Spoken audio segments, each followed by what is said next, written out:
செயற்கை நுண்ணறிவு அதாவது ஏஐ இப்போ எல்லா இடத்துலயும் இத பத்தி தான் பேச்சு. ஆனா பாருங்க, ஒரு சின்ன காமெடிக்குள்ள எவ்ளோ பெரிய சீரியஸான ஒரு பொருளாதார உண்மை ஒளிஞ்சிருக்குன்னு நாம இப்ப பார்க்க போறோம். வாங்க, ஒரு இன்ட்ரெஸ்டிங்கான கதையோட ஆரம்பிக்கலாம். ஓகே, இப்ப நம்ம கதைக்குள்ள போலாம். இதோட ஹீரோ இல்லனா வில்லன்னு கூட சொல்லலாம். ஒரு சேல்ஸ்மேன். அவரோட ஒரே குறிக்கோள் என்ன தெரியுமா? கண்ணுல போடுறவங்க கிட்ட எல்லாம் எப்படியாவது ஏஐய வித்துடணும். அவரோட முதல் டார்கெட் யாருன்னு பாத்தீங்கன்னா, ஒரு பிளம்பிங் கம்பெனி ஓனர். இங்கதான் சில மேட்டரே ஆரம்பிக்குது. ஒரு பக்கம் நம்ம சேல்ஸ்மேன் ஏஐ உலகத்தையே புரட்டி போட போகுதுன்னு பயங்கரமா பில்டப் கொடுக்கறாரு. ஆனா இன்னொரு பக்கம் நிஜத்துல அந்த கஸ்டமரோட தேவை என்னவா இருக்கு? இந்த ரெண்டுக்கும் நடுவுல இருக்கிற கேப் இருக்கே, அதுதான் இங்க ஹைலைட்டே. யோசிச்சு பாருங்க, ஒருத்தர் ஏஐ உங்க பிசினஸ அடுத்த லெவலுக்கு கொண்டு போகணும் வாக்குறுதி மேல வாக்குறுதியா கொடுக்கறாரு. ஆனா அந்த பிளம்பர் என்ன கேக்குறாரு? ரொம்ப சிம்பிள். சரிப்பா, இந்த ஏஐ அடைச்சுக்கிட்ட டாய்லெட்டை சரி பண்ணுமா? அடேங்கப்பா, இந்த கேள்வியை கேட்டதும் அந்த சேல்ஸ்மேனுக்கு எப்படி இருந்திருக்கும்?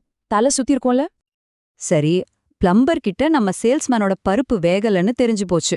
அதனால அடுத்த டார்கெட்டுக்கு தாவறாரு. யாருன்னா, ஒரு பியானோ டீச்சர். சரி, இங்கேயாவது நம்ம பிளான் ஒர்க் அவுட் ஆகுமான்னு பாக்குறாரு. ஆனா அங்கேயும் அதே கதை தான். இன்னும் சொல்ல போனா இதை விட ஓவரான ஒரு ஐடியாவோட போறாரு. ஆனா அந்த பியானோ டீச்சர் ரொம்ப சிம்பிளா ஒரு கேள்வி கேக்குறாங்க. இவனுக்கு என்னதாயா பிரச்சனை? அவ்வளோதான். இந்த ஒரு கேள்விதான் மொத்த கதைக்கும் டர்னிங் பாயிண்ட். இது வரைக்கும் இத ஒரு காமெடியா பார்த்துட்டு இருந்த நாம இப்ப கொஞ்சம் சீரியஸா யோசிக்க ஆரம்பிக்கிறோம். ஆமா, உண்மையிலே இவருக்கு என்னதான் பிரச்சனை? அந்த கேள்வி கேட்டதுக்கு அப்புறம்தான் நம்ம சேல்ஸ்மேனோட நடிப்பெல்லாம் கலைய ஆரம்பிக்குது. அவரோட முகமூடி கொஞ்சம் கொஞ்சமா விலகுது. அவரோட விரக்தியிலிருந்து தான் இதுக்கு பின்னாடி இருக்கிற நிஜமான கதை இப்ப வெளியே வரப்போகுது. அப்போ நிஜமான காரணம் என்னவா இருக்கும்? எதுக்கு இவ்ளோ பதட்டம்? இது சும்மா ஒரு பொருளை விற்க முடியலையேங்கிற விரக்தி தானா? இல்ல இதுக்குள்ள இன்னும் ஆழமான வேற ஏதாவது விஷயம் இருக்கா? கண்டிப்பா இருக்கு. இங்க பிரச்சனை அவர் விக்கிற பொருளை பத்தி இல்லவே இல்ல. பிரச்சனை பயம். அதுவும் சாதாரண பயம் இல்ல, ஒரு பெரிய பொருளாதார பயம். நம்ம எல்லாரையும் பாதிக்கக்கூடிய ஒரு பயம்.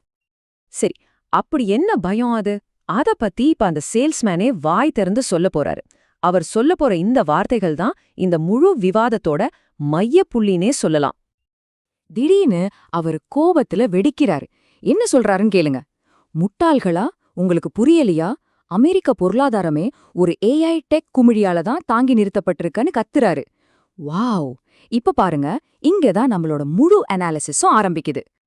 ஓகே, அவரு டெக் குமிழி, டெக் பபிள்னு சொல்றாரு அப்படின்னா என்ன? ரொம்ப சிம்பிளா சொல்லணும்னா, ஒரு டெக்னாலஜியோட உண்மையான மதிப்பு வெறும் 10 ரூபாய்னு வச்சுக்கோங்க. ஆனா இது உலகத்தையே மாத்த போகுதுன்னு எல்லாரும் நம்ப ஆரம்பிச்சு அதுல பணத்தை கொட்டும்போது அதோட விலை 1000 ரூபாய்க்கு போயிடும். இந்த மாதிரி உண்மையை தாண்டி வெறும் நம்பிக்கையில மட்டுமே விலை ஏறுறதுக்கு பேர் தான் டெக் குமிழி. இதை நம்ம சரியா புரிஞ்சுக்கிட்டாதான் அந்த சேல்ஸ்மேனோட பயத்துக்கான காரணம் நமக்கு புரியும். இப்போ அந்த சேல்ஸ்மேனோட மனசுக்குள்ள இந்த பயம் எப்படி உருவாகுதுன்னு பாப்போம். அவரோட லாஜிக் படி ஸ்டெப் 1, அமெரிக்காவோட மொத்த எக்கானமியும் இந்த ஏஐ குமிழியை நம்பித்தான் இருக்கு. ஸ்டெப் 2, ஆனா இந்த ஏஐயோட மதிப்பு ரொம்பவே ஓவர் வேல்யூ செய்யப்பட்டது. அதாவது இது ஒரு ஊதிப்பெருக்கப்பட்ட பலூன் மாதிரி. அதனால ஸ்டெப் 3, இப்போ நீங்க நான் எல்லாரும் இந்த ஏஐய வாங்கலனா இந்த பலூன் வெடிச்சிடும், மொத்த சிஸ்டமும் சரிஞ்சிடும்னு அவர் நினைக்கிறாரு. இதுதான் அவரோட பயங்கரமான பீதிக்கு காரணம். சரி, இந்த சிஸ்டம் உடையாம இருக்கணும்னா எல்லாரும் ஏஐ வாங்கணும்னு அவர் சொல்றாரு.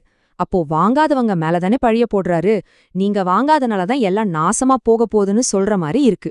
இது நம்ம முன்னாடி ஒரு பெரிய கேள்வியை கொண்டு வந்து நிறுத்துது. கடைசியா அவர் என்ன சொல்றாரு பாருங்க.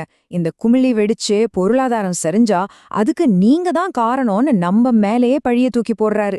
அதாவது நான் விக்கிற பொருளை நீங்க வாங்காததுதான் எல்லா பிரச்சனைக்கும் காரணம்னு சொல்றாரு. இது எந்த அளவுக்கு பொறுப்பை தட்டி கழிக்கிற செயல் இல்லையா? இது நம்ம எல்லாரையும் ஒரு முக்கியமான கேள்வி கேட்க வைக்குது. ஒரு பொருளாதாரம் நிஜமான மதிப்பை விட வெறும் மிகைப்படுத்தப்பட்ட நம்பிக்கையில இயங்கும்போது ஒருவேளை அது சரிஞ்சா அதுக்கு உண்மையில யார் பொறுப்பு? அந்த நம்பிக்கைய ஊதி பெருசாக்குனவங்களா, இல்ல அந்த நம்பிக்கைய தக்க வைக்க உதவாத அந்த பிளம்பர் மாதிரியான சாதாரண ஆட்களா? இத பத்தி நீங்க என்ன நினைக்கிறீங்க?